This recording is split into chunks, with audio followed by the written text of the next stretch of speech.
Okay, so we've talked about how he became the disciple of the Buddha, and then we start to talk about his life a little bit more.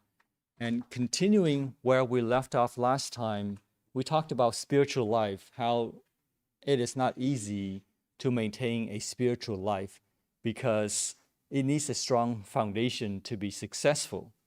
And we talked about a story in the Dhammapada Sutra that in order to have a spiritual life, to lead a successful spiritual life, the foundation of that spiritual life starts with giving. Giving wealth, giving knowledge, and giving fearlessness.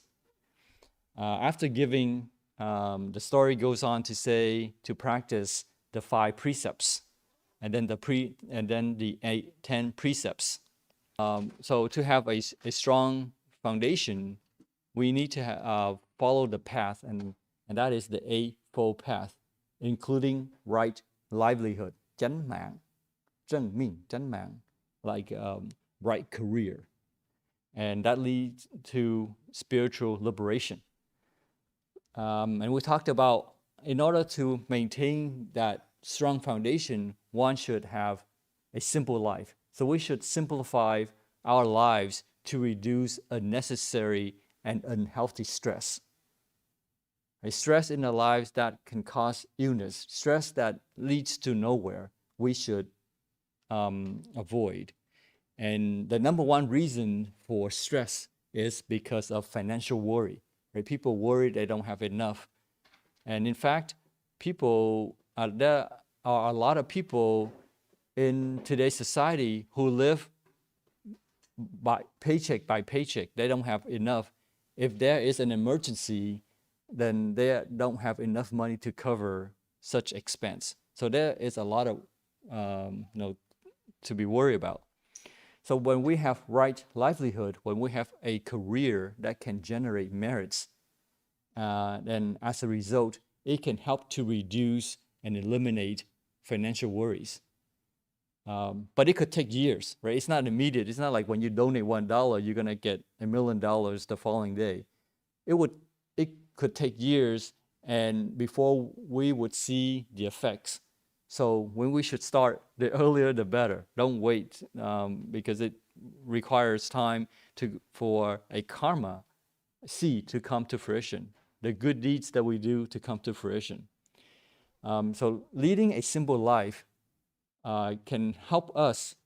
When leading a simple life and with financial independence, it can help us to focus on more meaningful things that can empower us to shape our future. So living a simple life helps to overcome neurotic craving that is so prevalent in our consumer society. People want to have a lot, things that they don't even that can afford. They can't even afford things, but they still want them anyways. They're in finance, and you see on the road there are advertisements about using your car to finance a loan, car title. I mean, before people use the house, which is a big asset, and they take out from the equity there that they borrow against the house to buy something. But then now people are using the cars as equity to secure against a loan. So they use the title of the car to borrow against loan, and those interest rates are huge, are very high, like 20, 30 something % of interest. And if you can't pay back, then they possess your car. And so people have gotten to a point where they are in a lot of financial difficulties and they don't know of a way out. And that's creating a lot of stress. So when we simplify our life, and it helps us to overcome neurotic craving, because some of the stuff that people buy, they don't even need. Because after you buy, a few years later, they get collected and they don't use, so things that we buy often, that we don't use them a whole lot, right? It just is very wasteful. It is because of neurotic craving. We think we need it, but years later, we don't even use it anymore. So to overcome neurotic craving in our consumer society is not as easy as it sounds. To not have craving is to not interface, to isolate yourself, but living a simple life doesn't mean to isolate yourself from the rest of the world. That's not what it means when we talk about simplifying our lives. But or to avoid all temptations, so to not spend any money, or to stop all desires, or to avoid technological advancements, right? Not to have computers, not to have all the technological benefits. That's not what I mean by simplifying our lives. There are harms with technological advancements, but at the same time, we have to recognize that technology and industrialization have brought improvement of life. For example, with technology, there's been better access to water for the poor, right? And because of technology, that third world country children in remote places can now have the same equality of education as those in developed countries, right? Because of technology. So leading a spiritual life is not a matter of throwing everything away to just have the bare bone minimum. That's not what it means here. But what is the guideline for leading a spiritual life? So if it's not that, then what guideline do we have to lead a spiritual life? That was the kind of questions that Mahaprajapati, the aunt and foster mother of the Buddha, asked the Buddha. So you can see here that she came and asked the Buddha how to learn to recognize that something is the Dharma and how to live a spiritual life. He said that whatever that you learn, if those doctrines conduce to passion, tanai, tamai, and not to dispassion, litan, liatam, or to bondage, not to detachment, to increase in worldly gains and not to increase in them, or covetousness and not to frugality, discontent, unhappiness, not content, company, solitude, sluggish and not energy, delight in evil, and such, and not delight in good. This is not the Dharma. This is not Buddhism. Anything opposite of these things is Buddhism. So that's what the Buddha is saying, that we should, whatever we do, whatever we learn, that it should lead to dispassion, selfish craving. We should reduce in our selfish craving. So neurotic, so dispassion here is like no neurotic, selfish craving. Neurotic craving makes you feel uneasy because before you have it, you want it. And after you have acquired it, there is restlessness after having it for fear of losing it. So neurotic craving leads to uneasiness and fear. So therefore, you can never have a peace of mind. That's neurotic craving. So with passion, it leads to neurotic craving. Then frugality here is to avoid indulgence. That could weaken our meditation and spiritual strength. So, because if we always looking for something to satisfy, to indulge, then we are weakening ourselves spiritually, mentally. And then content here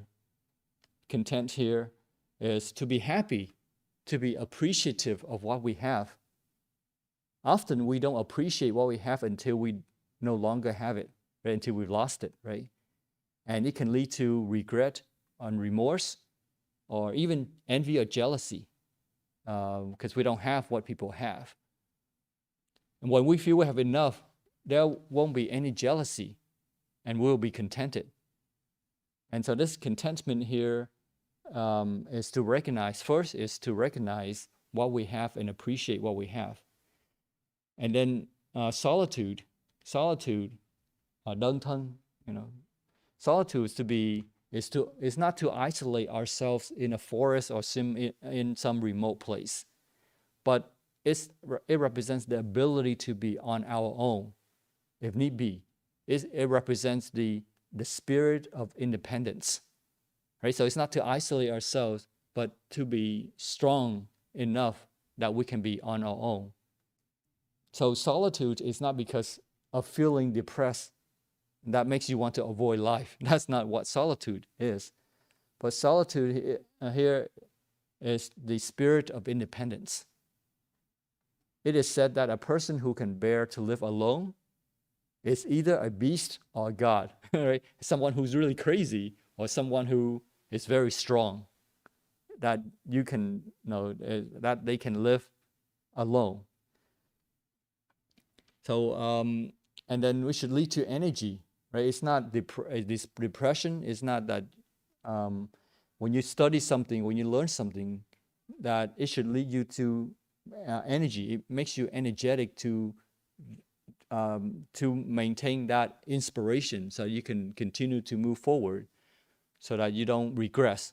Thối chuyển, không thối chuyển. So that energy gives you the ability to continue on your journey and not to feel sluggish, like lười biếng, mệt mỏi. It should not, whatever you practice, it should make you feel very energetic and willing to take on life. Yêu đời, that makes you yêu đời mà không chấp trước. It makes you want to live without being attached to life. So however that we choose to live our lives, with or without technologies or other conveniences, this is a good guideline from the Buddha, right? To not have selfish craving, to not have bondage to our environment, the things that we do, that we don't become enslaved by the things that we do, and to be happy with what we have, to be appreciative of what we have, and to have the ability to be self-dependent, to be independent. So this is a good guideline from the Buddha. So we should be reminded that whatever we do, and we can measure ourselves over the course of time, do we feel less? We do have less neurotic craving. Do we have more independence? Do we feel more contented? And do we feel more energetic, right? To not give up. So we should advance more than where we were years ago, right? Before we studied Buddhism. So that's what we left off last time. So Anathapindika built this monastery for the Buddha, and the Buddha in Savatthi, the city, Savatthi. But the Buddha doesn't stay there all the time. He goes around to preach the Dharma, and whenever he is not there, Anathapindika feels very sad that he doesn't see the Buddha. So he wants to construct something that's tangible, that he can be reminded of the Buddha when he's away. So he tells Ananda that he wishes to build a shrine. And Ananda reports this to the Buddha, and the Buddha gives his suggestions that there are 3 types of shrine. So he's not against it. Say, hey, don't build a shrine.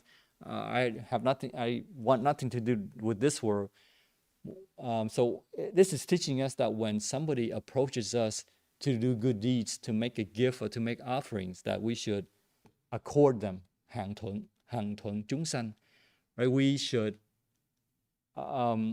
build that relationship and help them to achieve their goals. So we're not being like completely detached from the world, but we should help to build this world to be a better place. And so the Buddha says that there are 3 types of shrines: memorials, monuments, and holy places. So the first type is for memorials. Now, memorial is not, it was not realistic at the time of the Buddha because the Buddha hadn't passed away yet. So memorials was based upon like a bodily relic, salai. And the relic would be stored in a stupa. So this is an example of Buddhist stupa. and relics are buried inside. And then here are examples of different types of relics. They are like pearl-like, like precious material, very beautiful looking. So bodily relics signify spiritual achievement.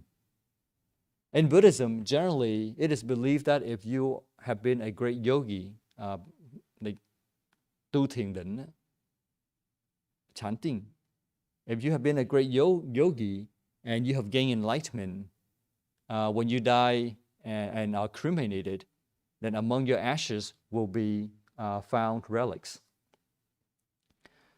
And not even enlightenment, there's some people who believe if you achieve some sort of meditation, even like for other religions, that when you're cremated, you can produce, the body, the ashes, from the ashes can be found relics. So not just fragments, but like pearl-like objects, like you can see here, very, very beautiful.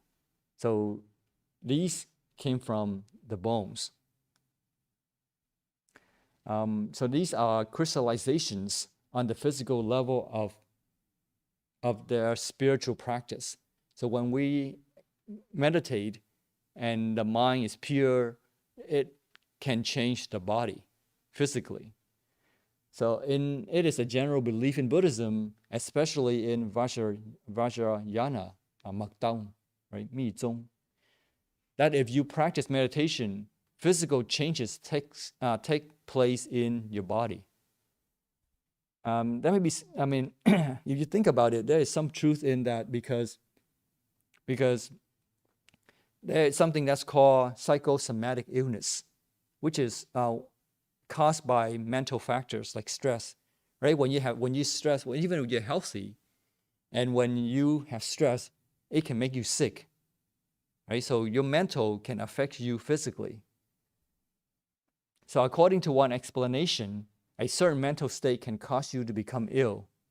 And in the same way, because of a certain mental state, that you become well. Does it make sense? So your mind can make you sick or can make you well. And that's called psychosomatic effect. For example, in meditation, when you practice meditation, that's called the meditation practice of tumo, which is called, it's just generation of psychic heat. So when you sit in meditation, you can produce heat. That's why like people who practice meditation and then enter deep meditation, they can be in a place that is very cold with the snow, but they don't feel cold because they generate heat inside the body. It's called tumo. So this isn't just a subjective experience, but there's actual change in the body to keep the body warm. So there is physical change that is brought about by mental change. So the physical body as well as the mind is transformed as the result of one's practice. And you may have experienced this yourself, that if you have a good meditation session, you feel physically better, right? You feel more at ease. You're mentally better as well. You're more positive, so that you can see the truth of this. Or you may also experience where in a cold room, when you sit in meditation with mental concentration, it doesn't have to be a deep concentration, but your body can generate some heat. You can feel the heat in your hands, your palms, or in your body, and you feel very warm and comfortable. So that's heat that comes from your body, even when the whole room is cold. So there is physical change as a result of your mental change, right? So these relics here represent physical change because of mental transformation. Okay, so that was the first type of I guess to honor the Buddha was to wait to have his bodily relic.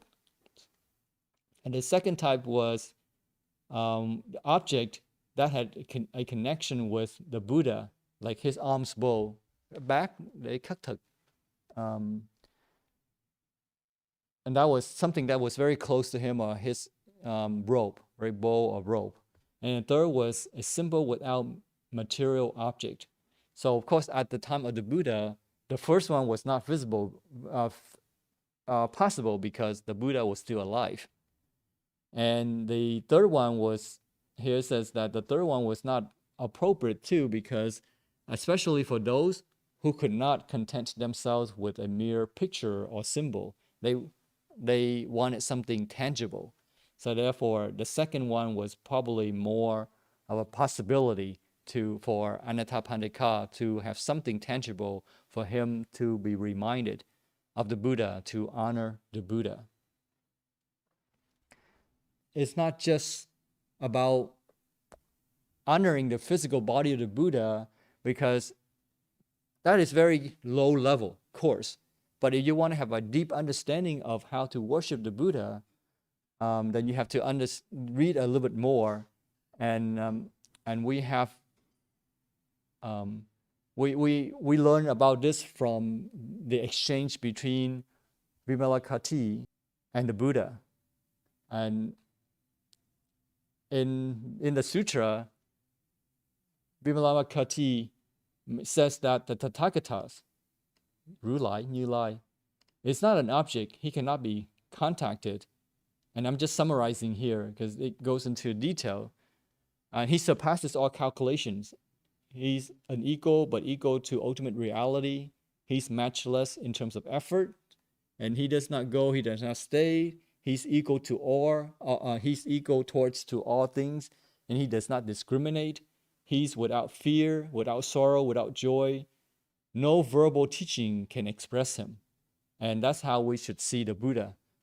So this is making very difficult for us, because then how are we to honor something that cannot be described?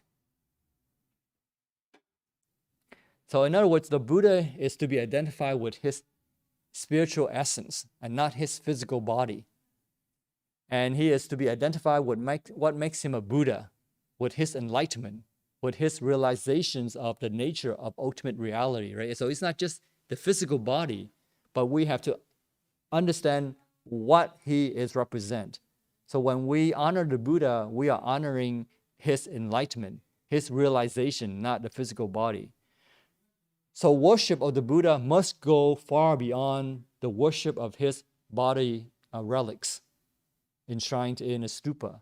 So all the stupas that we have here, we pray to the Buddha. We're not praying his physical body, but we are praying something beyond his physical body. I'm not saying that stupa worship, statue worship is wrong. It helps to develop devotional feeling, but the body relics are not the Buddha, right? The Buddha said here very clearly, actually Vimalakkhati said it, but the Buddha did not disagree. So he in a way agreed that he was not material, right? So when we worship the Buddha, when we honor the Buddha, we have to go beyond the physical body. Because the Buddha is not to be identified with his material body.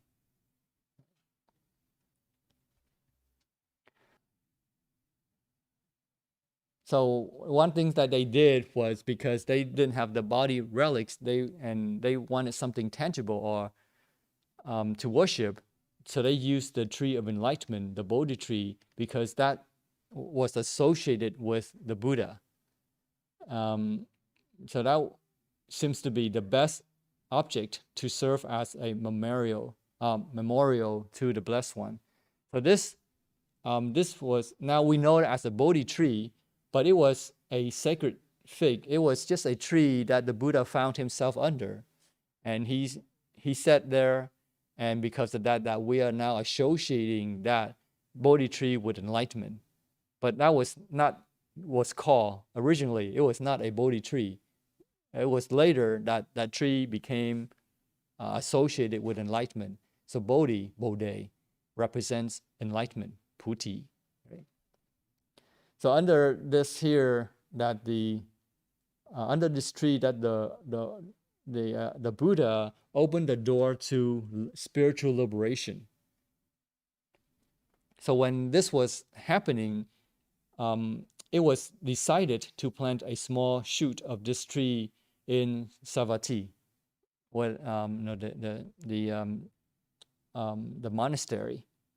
And Mahamoggallana, Ta Mu Chien Lien, Đại Mục Kiền Liên, đệ tử của Phật. Mahamoggallana was a disciple of the Buddha, one of the chief disciples of the Buddha, brought a cutting from the tree, which was to be planted at the gate tower of the Jeta grove, at the where the monastery was built. And then Ananda presented the sapling to the king for ceremonial planting. So King Pasinadi of Vuabatunak, he didn't feel like he was a suitable person to be doing that, because he was not as close to the Buddha as Anathapindika. So then he presented the shoot to Anathapindika, who was standing next to him, to plant. And the tree grew and became an object of devotion for all Buddhists. So worshiping the Buddha, we should worship the Buddha for his essence and beyond his physical body.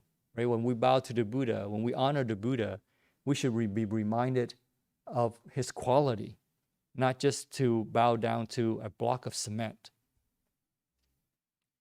Or when we bow down to in front of a stupa where relics are buried, then we should be reminded that those are not just mere crystallizations of the physical body, but they represent his essence, his enlightenment. So how should the Buddha be worshipped?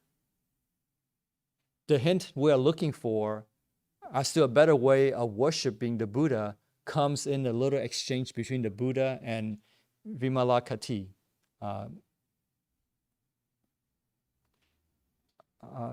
Vimakakusi, right, between him and the Buddha.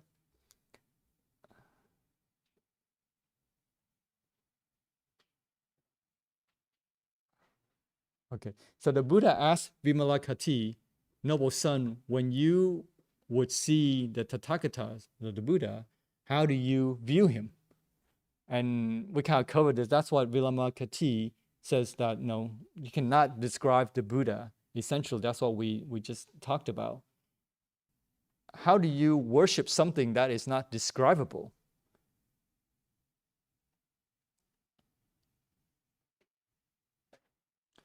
So the Buddha asks, later in the sutra, the Buddha gave an example. The Buddha says that imagine that the whole great universe is full of Buddhas. And these Buddhas pass away into nirvana. And suppose that they die, they pass into nirvana.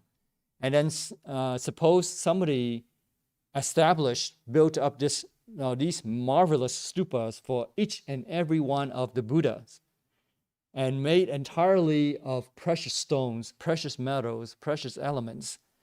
And then spend a whole eon, một kiếp, a whole eon or even more, worshiping those stupas with flowers, perfumes, and different beautiful decorations. Certainly, they would gain a lot of merits from doing that. But the Buddha says that if someone were to accept, recite, and understand deeply the exposition of the Dhamma, of this sutra, their merits would be far greater. Why is that? The Buddha says that because the enlightenment of the Buddhas arise from the Dhamma. So one truly honors the Buddhas not by material offerings, but by honoring the Dhamma. This maybe clear enough, but how does one go about worshiping the Dharma? And what is Dharma worship? So here, to honor the Buddha is really to worship the Dharma. That's what the Buddha is saying. You cannot worship the physical body, but you should worship the Dharma. Pháp cúng dường. Pháp cúng dường. So to illustrate this point on how to truly honor the Tathagatas, Ru Lai, Như Lai, the Buddha gave a story. The Buddha says that long time ago, there was a Buddha named King Healing, or Medicine King. His lifespan was 20 short eons, tiểu kiếp, 20 tiểu kiếp. And he had a group of disciples of 36 million of them. And there were 20 billion bodhisattvas following him to study him, so also his disciples. So that was this king of healing Buddha, right? During that time, there was a universal monarch, Chuyển Luân Thánh Vương, Trần Luân Sheng Wan. His name was called Precious Umbrella, like a covering umbrella. And he had 1,000 sons. And they were all devoted to the king of healing Buddha. And they made offerings of material things for 10 whole eons. 10 kiếp. So they were very devoted to this Buddha. Among the 1,000 sons, there was one prince called Lunar Umbrella. Nhật Nguyệt Cái, the covering. So although they were very devoted to the Buddha and they made a lot of offerings of material things, but he was not satisfied with the way that they honored the Buddha, the king of healing Buddha. So he isolated himself and to meditate on it, and he asked himself the question, is there not another mode of worship even better and more noble than giving of physical materials? And then in the sky came an answer to him that yes, there is a better way, a better way to worship the Buddha, and that is called called Dharma worship. And he asked the gods or whoever answered him, what is Dharma worship? And the voice in the air, in the heavens, replied to him that go to the king of healing Tathagatas, and he will tell you what Dharma worship is. And so the prince went to the king of healing Buddha and put to him the same questions. What is Dharma worship? And king of healing replied as such, that Dharma worship, Pháp cúng dường, is that worship rendered to the discourses taught by the Tathagatas. These discourses are very deep and profound in illumination and do not conform to the mundane and are difficult to understand. Difficult to see, difficult to realize, and they reveal the irreversible will of Dharma arising from the six transcendences. Bất thối chuyển, thành tựu, lục độ. And so all these things here, that they can eliminate all the convictions of maras, ma vương, right? Mổ quẩn. And that they contain message of selflessness, living beinglessness, lifelessness, personallessness, voidness, signlessness, wishlessness, non-performance, non-production, non-occurrence. So all these things are what described what the Dharma is. They make possible the attainment of enlightenment, and they set in motion the wheel of the Dharma. and that they certify that all things are impermanent, miserable, selfless, and peaceful. And to teach correctly, to uphold, to investigate, and to understand such scriptures, thus incorporating into one's own life the holy Dharma. This is called Dharma worship. So this is what's important right here, is Dharma worship here means to teach correctly, the Dharma correctly, to uphold, to incorporate it in our lives. That's what Dharma worship here is. Dharma worship consists of determining the Dharma according to the Dharma, applying the Dharma according to the Dharma, and in harmony with relativity, and being freed of extremist convictions. 断经, 断见, so all the extreme views. So Dharma worship is to incorporate it, and Dharma worship is to apply the Dharma according to the Dharma. The story here is telling us that there is a better way of worshiping the Dharma than by making offerings of material things. Like when you go to a temple and you make offerings to the Buddha of material things like fruits and things like that, that is great, but it is not as great as Dharma worship, right? If you want to truly honor the Buddha, we have to go beyond. I'm not saying we don't make offerings, but we have to go beyond offerings of physical materials, but to apply the Dharma. Not just applying the Dharma, but applying the Dharma according to the Dharma. What does that mean? It means that when we understand the Dharma, or we learn the Dharma, that we should learn it based on conditionality. 允可以, 法允可以, 缘起法. We should, when we base it on conditionality, we understand and that we should not view the Buddha as a God and praying to him for blessings. Because when we are praying to the Buddha as a God, then we do not understand conditionality. 法允可以, because we are seeing him as something that can originate blessings for us without any conditions. When we pray to the Buddha, 来佛, no, 拜佛.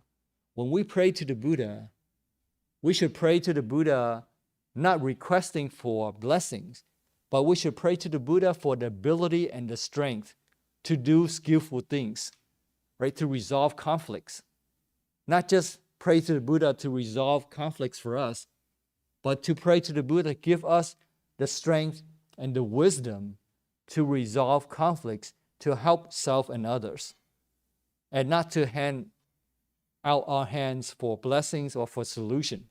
So when we pray to the Buddha, we should pray to the Buddha to allow us to have the abilities.